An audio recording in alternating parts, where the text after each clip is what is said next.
नमस्कार विद्यार्थी मित्रांनो, AC सर्किटच्या 5व्या लेक्चरमध्ये मी तुमचं परत एकदा स्वागत करतोय.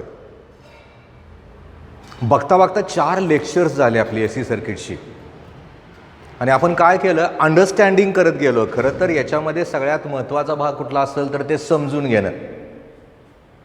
कारण मी अगदी सुरुवातीला सांगितलं होतं की आपल्याला जर AC सर्किट्स नावाचा टॉपिक जर कळायचा असेल तर पहिल्यांदा EMI कळावा लागतो, नंतर मॅथमॅटिक्सचं नॉलेज असावं लागतं. म्हणजे या दोघांचं जर कॉम्बिनेशन केलं तर हा जो टॉपिक आहे तो टॉपिक तितकासा अवघड जात नाही आपल्याला. अशा ह्या परिस्थितीमध्ये या टॉपिकमधलं जे महत्त्वाचे आर्टिकल्स आहेत ते आर्टिकल्स आपण अगोदर बघितलेलीच आहेत. काय केलं आपण, AC जनरेटर नावाचा आर्टिकल आपण आपल्याला पुढचं आर्टिकल कळा म्हणून बघितलं, पण मी तुम्हाला सांगितलं होतं की ते आपल्या सिलेबसमध्ये यावर्षी पुरतं तर नाही आहे. नंतर काय केलं आपण, डिफरंट टाइप्स ऑफ AC सर्किटमध्ये अल्टरनेटिंग व्होल्टेज जर रेजिस्टरच्या अक्रॉस जोडलं, ज्याचा रेजिस्टन्स R आहे तर काय घडलं ते बघितलं. अल्टरनेटिंग व्होल्टेज जर इंडक्टरच्या अक्रॉस जोडलं तर काय होईल ते पण बघितलं. आणि अल्टरनेटिंग व्होल्टेज जर कॅपॅसिटरच्या अक्रॉस जोडलं तर काय होईल ते बघितलं. आत्ता या क्षणाला तुम्ही जर फळ्याकडे बघितलं तर तिथं मी रिॲक्टन्स नावाचं एक वेगळंच असं नाव लिहिलंय. पुस्तकात त्याला सेपरेट मेन्शन केलंय का? नाही केलेलं. मग मी का केलं, याची गरज आहे आपल्याला, हे कळलं पाहिजे आपल्याला. ह्याचे फॉर्म्युले आहेत, याचं अंडरस्टँडिंग आहे, याच्या करस्पॉन्डिंग असणाऱ्या टर्म्स आहेत. आता तुम्ही म्हणाल म्हणजे काय, तुम्हाला आता काय सांगायचं आहे, काय म्हणायचं आहे, तर आपण काय करूयात, याच्या अगोदरचं जे बघितलं होतं ते थोडंसं याच्यामध्ये बघावं लागतं, म्हणजे त्याचा आधार घेऊयात. म्हणजे काय, कल्पना करूयात की मी जर समजा या ठिकाणी तिथं असणारी ती जी सर्किट डायग्राम आहे ती या पद्धतीनं काढली तर तुमच्या लक्षात लगे येतं की सरांनी इंडक्टरच्या अक्रॉस अल्टरनेटिंगचा सोर्स अप्लाय केला आहे. इंडक्टरला इंडक्टन्स असतो एवढं नक्की लक्षात ठेवा. मुळात या ठिकाणी विचार केला तर E0 साइन ओमेगा टी. मी जर समजा आता विचार केला की असं सर्किट आपण याच्यानंतरच बघूयात आणि तसं सर्किट या ठिकाणी बघत असताना मग तुम्ही काय म्हणणार की सरांनी आयडियल कॅपॅसिटरच्या अक्रॉस एक अल्टरनेटिंगचा सोर्स अप्लाय केला आणि त्या ठिकाणी तिथं असणारा तो जो सोर्स आहे तो झाला E0 साइन ओमेगा टी. तुम्ही म्हणाल परत कशाला शिकवायला लागलाय आर्टिकल? परत मी शिकवत नाही, याचा वापर करायचा आपल्याला. कसा ते बघा. मग मी काय केलं, E0 साइन ओमेगा टी वरनं I इज इक्वल टू लिहित असताना इक्वेशन तयार झालं I0 sine of omega T minus π/2. इथं बघितलं तर I is equal to I0 sine of omega T plus π/2. हे बघितलंय ना आपण अगोदर. हे का बघायचं आहे आपल्याला, यातल्या असणाऱ्या मॅथमॅटिकल टर्म्सचा आधार घेऊन आपल्याला रिॲक्टन्स नावाच्या टर्मचा वापर करायचा आहे. म्हणजे काय, परत काय करायचं इथं आपल्याला. आता विचार आपण असा करूयात, इथं I0 आपण कशाच्या तरी ऐवजी ठेवलं होतं. कशाच्या ऐवजी ठेवलं होतं? E0 अपॉन L ओमेगाच्या ऐवजी. आणि या ठिकाणी I0 आपण कशाच्या ऐवजी ठेवलं होतं तर E0 इंटू C ओमेगाच्या ऐवजी. जरा मागचं लेक्चर आठवा.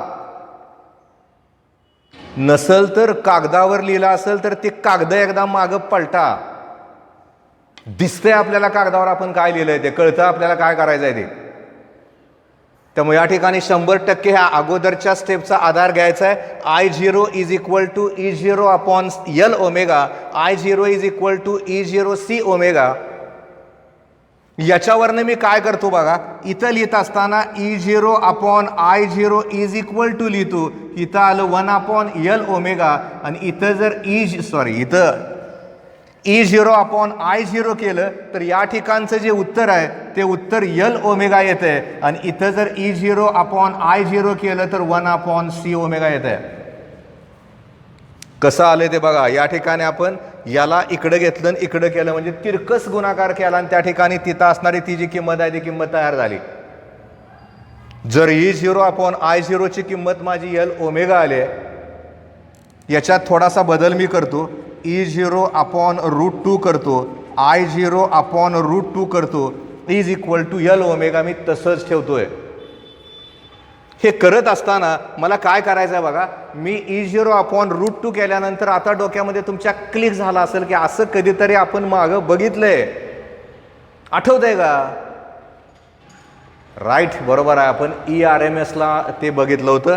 आणि तसं जर तिथं बघितलं असेल तर या ठिकाणी आलं ERMS, या ठिकाणी आलं IRMS, इज इक्वल टू केलं तर आलं L ω.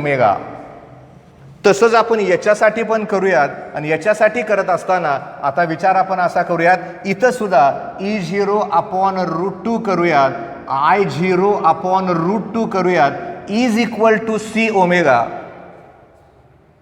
वेगळं काय मी केलंच नाही, फक्त त्याला पण √2 न भागलं आणि याला पण √2 न भागलं. ज्यावेळेस आपण E0/√2 करतो किंवा I0/√2 करतो, परत एकदा मला या ठिकाणी सुद्धा असंच लिहिता येईल, ERMS/IRMS is equal to Cω. हे सगळं करत असताना आता 100% प्रत्येकाने लक्षात ठेवायचं आहे, इथं ERMS/IRMS आहे, तिथं ERMS/IRMS आहे. V is equal to IR सारखं आलं, R is equal to V/I आलं. तिथं जसं R is equal to V/I म्हणजे पोटेन्शियल डिफरन्सला करंटनं डिवाइड केल्यानंतर रेजिस्टन्स असतो, तसं इथं लक्षात ठेवायचं आहे, ERMSला IRMSनं डिवाइड केल्यानंतर इथं पण एक रेजिस्टन्स येतो. आणि तो जो रेजिस्टन्स आहे त्याला सिम्बॉलिकली रिप्रेझेंट करताना X न करतात. इथं मात्र इंडक्टरच्या करस्पॉन्डिंग या सगळ्या गोष्टी आहेत, याला XL असं नाव देऊ शकतो आपण. याचा विचार केला तर याला XC असं नाव देऊ शकतो. त्यामुळे दोन फॉर्म्युले आपले तयार झाल्यासारखे झाले. आणि तिथं असणारे ते जे दोन फॉर्म्युले आहेत, एक तर झाला XL is equal to L ω आणि दुसरा झाला XC is equal to Cω. मुळात X म्हणजे काय तर त्याला रिॲक्टन्स म्हणतोय. रिॲक्टन्स हे रेजिस्टन्स सारखंच नाव लक्षात ठेवायचं. हिथं विचार करायचा झाला तर XL ची किंमत L आली, XC ची किंमत Cω आली. मुळात आता डोक्यामध्ये प्रत्येकाच्या थोडंसं वैचारिक वादळ सुरू झालं असेल की रिॲक्टन्सची व्याख्या वगैरे काय असते का? असते. पुस्तकात क्लिअर दिलंय का? नाही दिलेलं. पण ते समजून घेऊयात ना आपण. Opposition to an alternating current by pure inductor or capacitor is called as reactance. हे पहिलं दोघात मिळून कॉमनचं वाक्य झालं. वाक्य नीट आहे का? Opposition to an alternating current by pure inductor or ideal capacitor is called as reactance. लिहायचं आहे वाक्य हे वहीमध्ये किंवा कागदावर. मी मागं सांगितलंय, लिहून काढतच राहायचं आहे. म्हणजे मग हळूहळू किती का टॉपिक होईनात, केव्हा का परीक्षा येणार, मला ते लिहिता आलं पाहिजे आणि ते मला लिहिता येईल. हे मुद्दामून मी प्रत्येक तासाला मध्ये आधी का सांगतो तर तुम्हाला सतत तेच ऐकण्यापेक्षा मोटिवेशन पण देणं माझं काम आहे, ते गरजेचं आहे.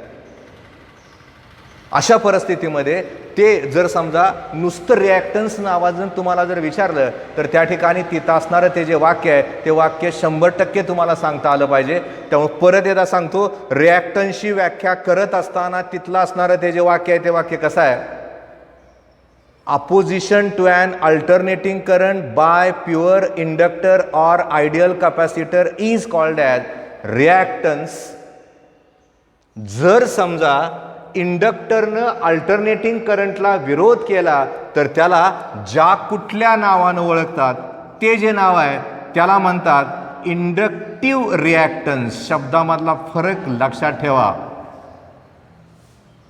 इंडक्टरनं जर अल्टरनेटिंग करंटला विरोध केला तर तो इंडक्टिव्ह रिॲक्टन्स झाला.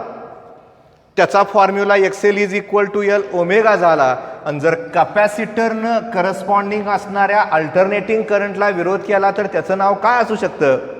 लॉजिकली बघूयात ना. याला जर आपण इंडक्टिव्ह रिॲक्टन्स म्हणलं असेल तर त्याला काय म्हणावं लागेल? Yes, capacitive reactance. त्यामुळे या ठिकाणी त्याला आपल्याला कॅपॅसिटिव्ह रिॲक्टन्स या नावानं ओळखता येईल, ओळखावं लागेल. जनरली विचार केला तर X झालं, दोघांचं मिळून कॉमन झालं. नुसत्या इंडक्टरनं जर अल्टरनेटिंग करंटला विरोध केला तर तो अल्टरनेटिंगच्या करस्पॉन्डिंग इंडक्टिव्ह रिॲक्टन्स झाला. प्युअर कॅपॅसिटरनं किंवा आयडियल कॅपॅसिटरनं जर अल्टरनेटिंग करंटला विरोध केला तर तो कॅपॅसिटिव्ह रिॲक्टन्स झाला. एक्सेलचा विचार केला तर यल ओमेगा झालं, एक्सीचा विचार केला तर सी ओमेगा झालं. याचा विचार इथं करताना यल इंटू 2πf येईल, कारण 100% यातल्या प्रत्येकाला माहिती असतं omega is equal to 2πf. Rotational डायनॅमिक्समधल्या सर्क्युलर मोशनमध्ये हा फॉर्म्युला आपण बघितला आहे. त्यामुळं इथं सुद्धा आपण असाच विचार करू शकतो, एक्सी इज इक्वल टू या ठिकाणी खरं तर सी ओमेगा आहे. याचा विचार करताना इथं आपल्याला 1/c ओमेगा करावं लागेल, कारण आपण त्या ठिकाणी तिथं असणारी ती जी टर्म आहे ती टर्म घेत असताना मॅथमॅटिक्सचा विचार करा. E0/I0 is equal to 1/c omega आहे. E0/√2 I0/√2 म्हणजे 1/c ओमेगा झालं, 1/c ओमेगा झालं. याचा अर्थ इथं 1/2πf आलं. इथं हा एक फॉर्म्युला तयार झाला. याला आपण आत्ताच नाव दिलं होतं कॅपॅसिटिव्ह रिॲक्टन्स, याला नाव दिलं होतं इंडक्टिव्ह रिॲक्टन्स. दोघातला फरक नक्की कळतो आपल्याला. हे इथलं आत्ता जे बदललं ते नीट लक्षात ठेवा. इथं बघा काय केलं ते आपण E0/I0 केल्यानंतर 1/c ओमेगा झालं, इथं 1/c ओमेगा झालं, हे ERMS/IRMS झालं. 1/c ओमेगा, ओमेगाला आपण 2πfनं रिप्लेस केलं, त्यामुळे एक्सीची जी किंमत आहे ती 1/2πf झाली. याच्यावरनं काय कन्क्लुजन काढायची झाली तर ती जी कन्क्लुजन्स आहेत ती आपल्याला या पद्धतीनं नक्की काढता येतील. Inductive reactance is directly proportional to frequency of alternating voltage.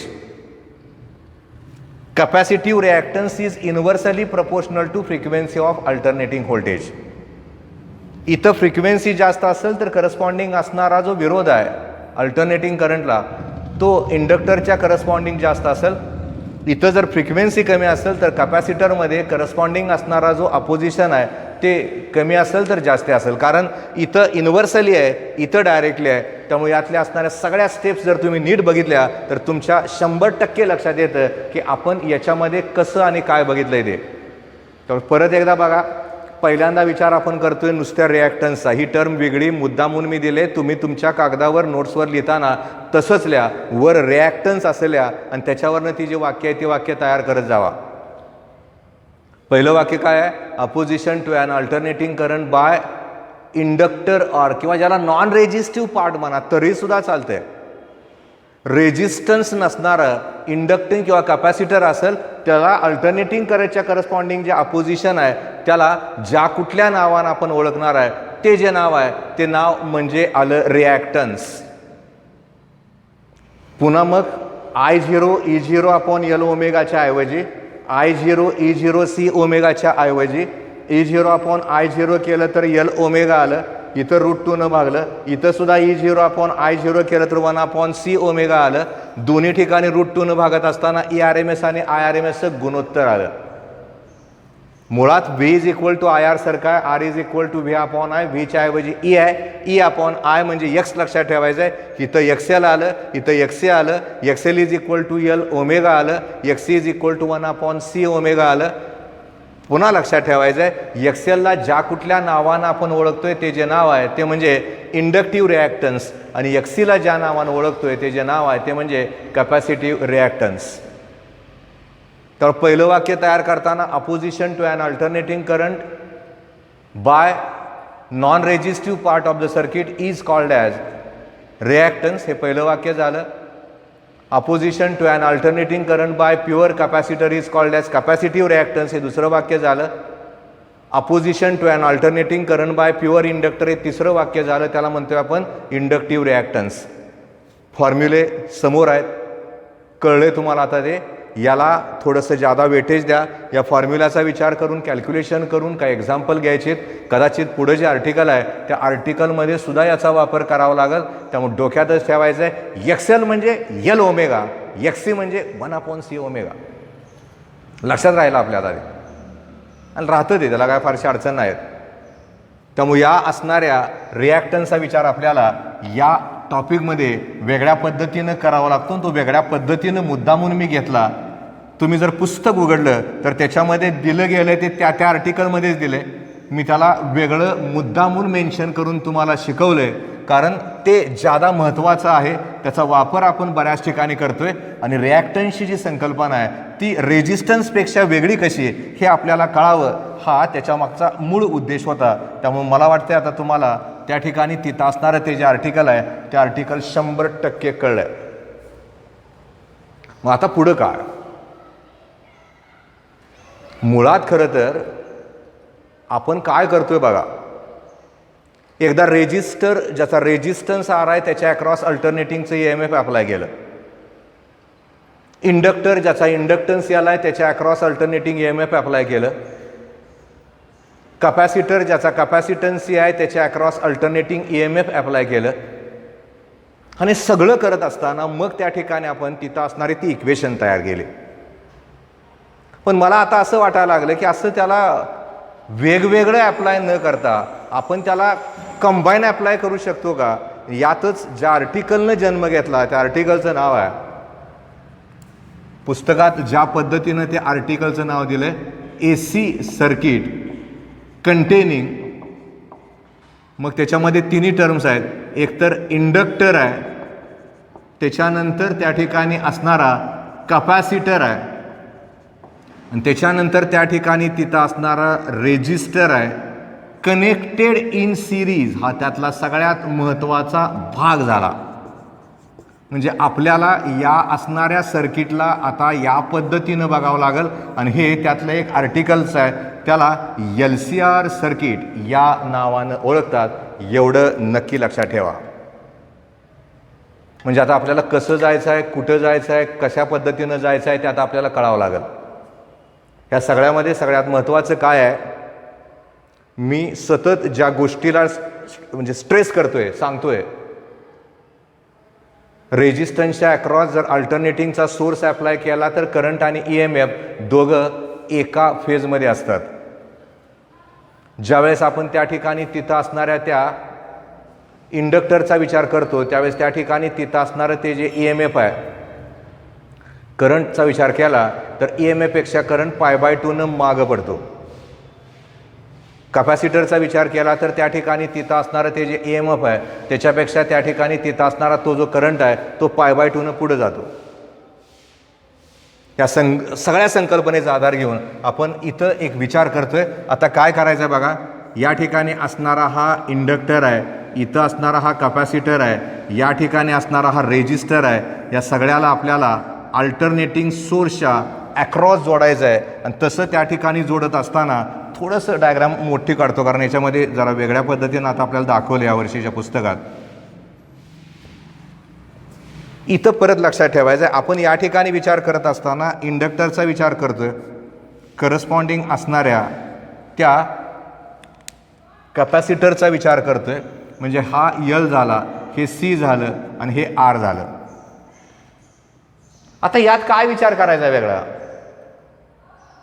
मुळात खरं तर तिघांना एकत्रित जोडत असताना करस्पॉन्डिंग असणारं इक्वेशन कुठलं येईल, त्याचं अपोजिशन काय असेल, या सगळ्यांचा विचार आता इथं करावा लागेल. वेगळं आहे ना थोडंसं.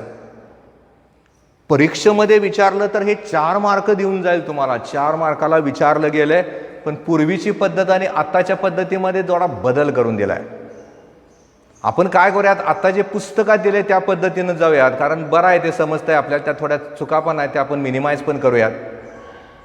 मग आपण असा विचार करूयात, L, C आणि R या तिघांना सिरीजमध्ये जोडलंय. हे एक सिरीज LCR सर्किट झालं. जर या पद्धतीनं त्या ठिकाणी तिथं असणारं ते जे सर्किट आहे ते जर सिरीज LCR सर्किट झालं असेल तर याच्या अक्रॉसचं जे EMF आहे त्याला आपण EL म्हणूयात, याच्या अक्रॉसचं जे आहे त्याला आपण EC म्हणूयात आणि याच्या अक्रॉसचं जे आहे त्याला आपण ER म्हणूयात.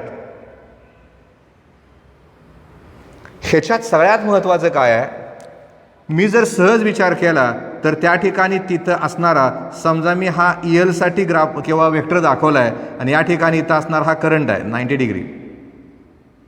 आता इथं जर बघितलं तर त्याचा विचार आपण असं करूयात, या ठिकाणी जर समजा हे EC असेल, हा समजा I वेक्टर आहे. इथं बघितलं तर समजात हे ER आहे, या ठिकाणी असणारा I वेक्टर आहे. असे वेक्टर बघितल्यानंतर आपल्याला फेजर डायग्राम आठवावीच लागते. जम्बलिंग करणाऱ्या गोष्टी बऱ्याच आहेत. मी काय सांगितलं बघा, इंडक्टरला जर समजा E=E0 sin ωt नावाचं EMF अप्लाय केला असेल तर करस्पॉन्डिंग असणारा जो करंट आहे तो करंट तिथं असणाऱ्या त्या EMF पेक्षा π/2 न मागं जातो. याचा अर्थ असा झाला करंटपेक्षा EMF बरोबर आहे π/2 न पुढे झाला. करंटपेक्षा EMF π/2 न पुढे झाला. पुढे जाताना आपण कुठल्या दिशेचा वापर करतोय? Anti clockwise. करंटपेक्षा EMF π/2 न पुढे आहे. त्यामुळे डायग्राममध्ये दाखवताना ते मला असं दाखवावं लागेल. मी जर समजा त्या ठिकाणी तिथं असणाऱ्या कॅपॅसिटरचा विचार केला तर कसं होतंय? E=E0 sin ωt. कारण ती इक्वेशन एवढी महत्वाची आहे, त्याच्याशिवाय आपण पुढे जाऊ शकत नाही. कसं झालं बघा, पहिल्यांदा आपण इंडक्टरचा विचार करूयात. E=E0 sin ωt आहे आणि I=I0 sin of ωt - π/2 आहे. EMFचा आणि करंटचा विचार केला तर EMF पेक्षा करंट π/2 न माग आहे, म्हणजे करंट पेक्षा EMF π/2 न पुढे आहे. करंट पेक्षा EMF π/2 न पुढे आहे. मी जर कॅपॅसिटरचा विचार केला तर E=E0 sin ωt आहे. I चा विचार केला तर I0 sin of ωt plus π/2 आहे. याचा अर्थ असा झाला, इथं जर बघितलं तर करंटपेक्षा EMF π/2 न माग आहे. करंटपेक्षा EMF π/2 न माग आहे, कारण EMF पेक्षा करंट π/2 न पुढे आहे. मी ज्यावेळेस रेजिस्टन्सचा विचार करतो त्यावेळेस E=E0 sin ωt येतं आणि I=I0 sin ωt येतं. याचा अर्थ असा झाला दोघंच्या दोघं एकाच फेजमध्ये आहेत. त्यामुळे दाखवताना बघा दोघंच्या दोघं एकाच फेजमध्ये दाखवले. इथं π/2चा फरक 100% आहे आणि असा फरक इथं असताना इथं I पेक्षा E पुढं आहे, इथं I पेक्षा E माग आहे. हे सगळं जर त्या ठिकाणी आपल्याला कळलं तर आपल्याला याच्यामध्ये असणारी जी रिलेशन्स आहेत ती रिलेशन्स नक्की कळतील. नाही तर मग ती रिलेशन्स कळणार नाही. कारण मला या ठिकाणी इथं असणारं जे उत्तर आहे ते उत्तर जर काढायचं झालं तर तसं असणारं ते जे उत्तर आहे ते उत्तर काढायसाठी मला फेजर डायग्रामचा आधार घ्यावा लागेल. त्याच्याशिवाय त्या ठिकाणी तिथं असणारं ते जे उत्तर आहे ते उत्तर मी काढूच शकत नाही. म्हणजे मला काय करायचं आहे बघा, मी आत्ता सांगितलं की आयडियल कॅपॅसिटर ज्याची कॅपॅसिटी C आहे, प्युअर रेजिस्टर ज्याचा रेजिस्टन्स R आहे, प्युअर इंडक्टरचा अर्थ त्याला निग्लिजिबल रेजिस्टन्स आहे, त्याचा इंडक्टन्स L आहे.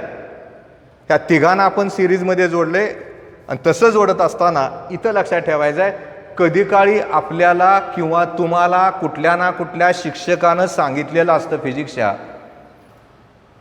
सिरीज कॉम्बिनेशनमध्ये वाहणारा जो करंट आहे तो करंट त्या ठिकाणी सारखा असतो. त्यामुळे त्या ठिकाणी तिथं असणारा तो जो करंट आहे त्याचा विचार करत असताना I=I0 sin ωt नावाचा करंट आहे असं आपण समजूयात. फेज मग नंतर बघूयात, आपण करंट समजूयात. हा करंट या पद्धतीनं या ठिकाणी विचारात घेतल्यानंतर मी सहज विचार केला की बाबा EL म्हणजे त्या ठिकाणी तिथं असणाऱ्या इंडक्टरच्या अक्रॉसचं EMF आहे. ECचा विचार केला तर त्या ठिकाणी तिथं असणाऱ्या कॅपॅसिटरच्या अक्रॉसचं EMF आहे. मी जर समजा त्या ठिकाणी तिथं असणारा रेजिस्टन्सचं EMF ER न दाखवलं तर ह्या सगळ्यांची उत्तरं काढत असताना मला परत एकदा ओहम्स लॉ नावाच्या मॅथमॅटिकल इक्वेशनचा आधार घ्यावा लागेल. त्याचा आधार घेऊन मला त्या ठिकाणी तिथं असणारी ती जी उत्तरं आहेत ती उत्तरं काढावी लागतील. पुस्तकातल्या चुका मिनिमाइज करतोय मी ज्यावेळेस ELचा विचार करणार आहे त्यावेळेस इथं लक्षात ठेवा I0 करावं लागेल, कारण ओहम नावाच्या शास्त्रज्ञानं मला तुम्हाला सगळ्याला शिकवलं होतं V=IR. म्हणजे या प्रत्येक ठिकाणी आपल्याला I0 असं लिहावं लागेल. आता इंडक्टरला EMFचा विचार करताना जर V=IR असेल, करंटला रेजिस्टन्सनं गुणल्यानंतर EMF किंवा व्होल्टेज मिळतं आपल्याला, आणि तसं जर ते तिथं मिळत असेल तर मग विचार करूयात EL is equal to I0 into resistance आहे इंडक्टरच्या अक्रॉसचा अल्टरनेटिंगला कशानं रिप्रेझेंट करायचा बघितलं की आपण आता त्यासाठी आर्टिकल कशानं राईट इंडक्टिव्ह रिॲक्टन्सनं. त्यामुळं I0 इंटू इथं XL लिहावं लागेल I0 इंटू XC लिहावं लागेल. याचा काय विषयच नाही. V is equal to IR तसं E is equal to IR. त्यामुळे इथं लिहित असताना ER ची जी किंमत आहे I0 इंटू R आली. आपण काय केलं EL लिहिलं EC लिहिलं ER लिहिलंय I0 इंटू R आलंय. आणि असं सगळं लिहित असताना आपल्याला याच्या असणाऱ्या त्या टर्मच्या करस्पॉन्डिंग डायग्रॅम काढून आपल्याला तिथं असणारी ती उत्तरं काढायची आहेत. आता त्या ठिकाणी तिथं असणाऱ्या त्या डायग्रॅमचा विचार करत असताना ती डायग्रॅम काढायची कशी कारण तो सगळ्यात महत्त्वाचा भाग आहे. आता ज्याची गरज नाही त्याला तात्पुरतं मी पुसून टाकतोय. या असणाऱ्या सगळ्याला आपण इक्वेशन नंबर 1 देऊयात. ठीक आहे त्याला इक्वेशन नंबर 1 दिला आपण. आणि आता